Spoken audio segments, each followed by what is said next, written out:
মা লক্ষ্মীর রান্নাঘরে আপনাদের সবাইকে স্বাগতম। আমি আজ আপনাদের কাছে শেয়ার করছি দই চিংড়ি রেসিপি। এভাবে একবার দই চিংড়ি বানিয়ে খেয়ে দেখুন, স্বাদ হবে অসাধারণ। এটা বানানোর জন্য এখানে আমি থরা চিংড়ি নিয়েছি 200 গ্রাম। আপনারা আপনাদের পছন্দ মতো চিংড়ি দিয়ে এই দই চিংড়ি বানাতে পারেন। চিংড়ি মাছটাকে প্রথমে ভালো করে বেছে নিয়ে ধুয়ে নিয়েছি। চিংড়ি মাছের মধ্যে যে কালো সুতোর মতো অংশটা থাকে সেটাও বের করে নিয়েছি। চিংড়ি মাছটাকে এবার নুন হলুদ মাখিয়ে রেখে দেব। চিংড়ি মাছ থেকে কালো সুতোর মতো অংশটা কিভাবে বের করতে হবে চিংড়ি পোস্ত রেসিপিতে আমার সেটা দেখানো আছে। একটা ভাজা মশলা বানিয়ে নিচ্ছি। 1 চামচ মেথি, 1.5 চামচ গোটা জিরে দিয়ে এটাকে ভালো করে ভেজে নিয়ে গুঁড়ো করে নেব। মেথি ও জিরেটাকে একদম হালকা আঁচে ভেজে নিতে হবে যাতে পুড়ে না যায়। এ থেকে একটা সুন্দর গন্ধ বেরোতে শুরু করে দিয়েছে। এবার এটাকে ঢেলে নিচ্ছি। কড়াতে কিছুটা সর্ষের তেল ঢেলে নিচ্ছি। আপনারা চাইলে সাদা তেলেও এটা রান্না করতে পারেন। এখানে গরম মশলা ফোড়ন দিয়ে দিলাম, 1/2 চামচ জিরে ফোড়ন দিলাম। এটাকে একটু ভালো করে ভেজে নেব। ফোড়ন থেকে সুন্দর গন্ধ বেরোতে শুরু করলে আগে থেকে 2টো পেঁয়াজ গ্রেট করে রেখেছিলাম, এটা দিয়ে দিলাম। আপনারা চাইলে পেঁয়াজটা বেটেও দিতে পারেন অথবা ছোট ছোট করে কুচিয়েও দিতে পারেন। পেঁয়াজটাকে হালকা করে তেলের মধ্যে ভেজে নেব। পেঁয়াজটা হালকা ভাজা হয়ে এসেছে। এর মধ্যে এবার পরিমাণ মতো হলুদ ও লবণ দিয়ে দিলাম। চিংড়ি মাছে যেহেতু লবণ দেওয়া আছে তাই এখানে অল্প পরিমাণ লবণ দিলেই হবে। মশলাটা ভালোভাবে এখানে কষা হয়ে গিয়েছে, এর থেকে তেল ছাড়তে শুরু করে দিয়েছে। এর মধ্যে এবার আগে থেকে পোস্ত কাঁচা লঙ্কা বেটেছিলাম সেটা দিয়ে দিলাম, সঙ্গে পোস্তর বাটি ধুয়ে জলটাও দিয়ে দিলাম। এবার এটাকে সামান্য কষে নেব।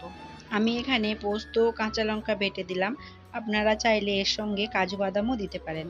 পোস্তটাকে হালকা কষে নিয়েছি। এর মধ্যে এবার আগে থেকে নুন হলুদ মাখিয়ে রাখা চিংড়ি মাছগুলো তুলে দিলাম। এই চিংড়ি মাছগুলো এই মশলার সঙ্গে হালকা করে নেড়ে নেব। চিংড়ি মাছগুলো 1-2 মিনিটের বেশি নাড়া যাবে না, তাহলে চিংড়ি মাছগুলো শক্ত হয়ে যাবে, পরে খেতে ভালো লাগবে না। 200 গ্রাম টক দই ফেটিয়ে রেখেছিলাম সেটা এর মধ্যে দিয়ে দিলাম। 200 গ্রাম মাছে 200 গ্রাম টক দই আমি ব্যবহার করছি। এই দইটাকে এবার ভালোভাবে এই মাছের সঙ্গে মিশিয়ে নিচ্ছি। আপনারা যে পরিমাণ মাছ নেবেন সেই অনুযায়ী টক দইয়ের পরিমাণটা নিয়ে নেবেন।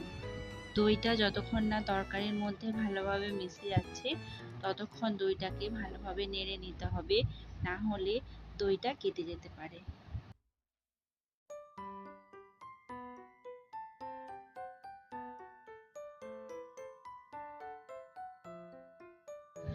দইয়ের বাটি ধুয়ে কিছুটা জল এর মধ্যে দিয়ে দিলাম।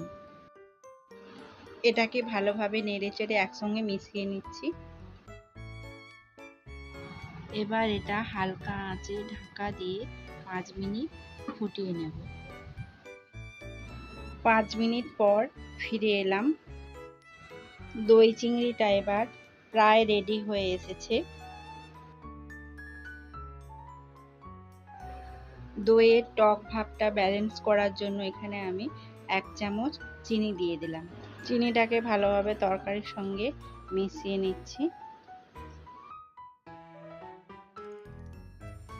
সবশেষে আগে থেকে যে গুঁড়ো মশলাটা ভেজে রেখেছিলাম সেটা 2 চামচ এর মধ্যে দিয়ে দিলাম। আপনারা চাইলে শেষে এই তরকারির মধ্যে 1 চামচ ঘি দিয়ে দিতে পারেন, কিন্তু এখানে আমি আর ঘি ব্যবহার করলাম না। এই গুঁড়ো মশলাটা দেওয়ার পরই তরকারিটা থেকে একটা সুন্দর গন্ধ বেরোতে শুরু করে দিয়েছে। এখন তরকারিটা পুরোপুরি রেডি হয়ে গিয়েছে। গ্যাস বন্ধ করে আমি এটাকে ঢাকা দিয়ে 5 মিনিট স্ট্যান্ডিং টাইমে রেখে দেব। 5 মিনিট পর ফিরে এলাম। এটা এবার আপনাদের সামনে পরিবেশন করে দেখাচ্ছি, দেখুন কতটা সুন্দর হয়েছে।